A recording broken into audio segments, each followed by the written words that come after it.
Okay, shall have a little chat about grips to start with, how we hold a cricket ball, something that's often overlooked. Basic grip for a seamer, 2 fingers slightly either side, half on, half off the seam, thumb underneath on the bottom of the seam, so that hopefully when we release the ball will travel seam up. We want this to be the bit that hits the floor. Okay, 1 can make a bit of deviation in the movement, 2 protects the shiny and the rough side, so hopefully we can get some swing out of it. Some variations on that. Some people prefer fingers close on the top, find that they get more grip with that. Speak to some bowlers prefer to have the real side of their thumb on the ball at the bottom. Some like to have the flat of the thumb, they find it more comfortable. Some swing bowlers even have their thumb across, they find that cocks their wrist and helps them get a good wrist shape, so keeping their wrist behind the ball so they can get that seam presentation out. And the last variation really is where you hold it in your hands. So again, some people are quite loose out in front on their grip, some people are quite deep and have the ball right in, most people somewhere as a sort of happy medium with the ball with you can get a couple of fingers in. So but again, you've got to play around with whatever grip seems to suit you and suits your style of bowling.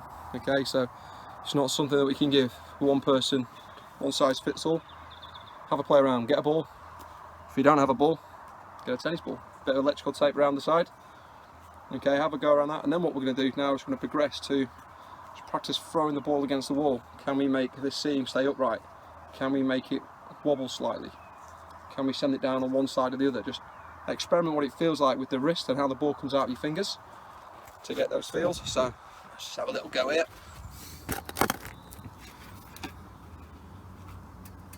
Just got the tennis ball. If you've got your iPad or your phone, you can put it down. Slow-mo camera going. All you're going to do is just throw the ball out of the wall. See if you can keep that seam nice and upright. Can you make the seam wobble slightly by shifting your grip? Okay, just turning it slightly in your hand, or what happens if you go deeper in your hand? Does that make it come out differently? Okay, so all those things you can experiment with at home.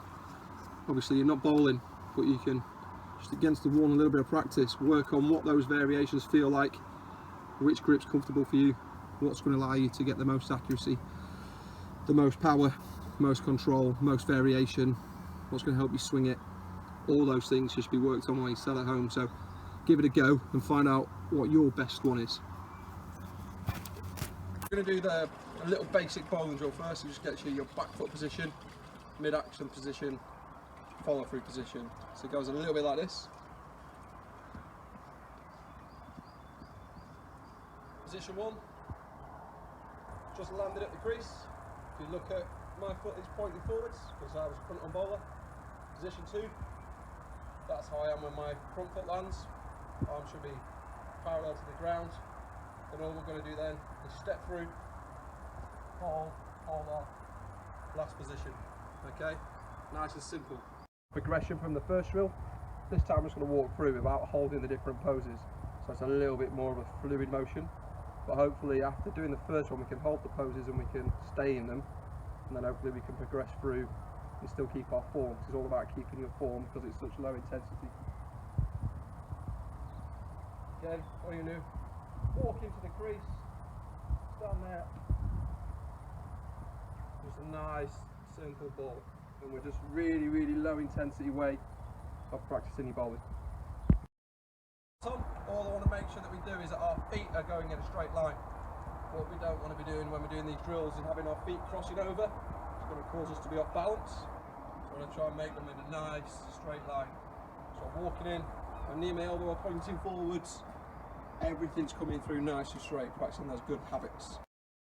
But okay, to progress this even more, I'm aware that most people don't have back gardens big enough to do full cricket pitch bowling in. But how about bowling off half a pitch? So you're going to walk through your action, a set of stumps 10, 12 metres away, and all you're trying to do is walk through but still hit the top of the stumps with a bounce.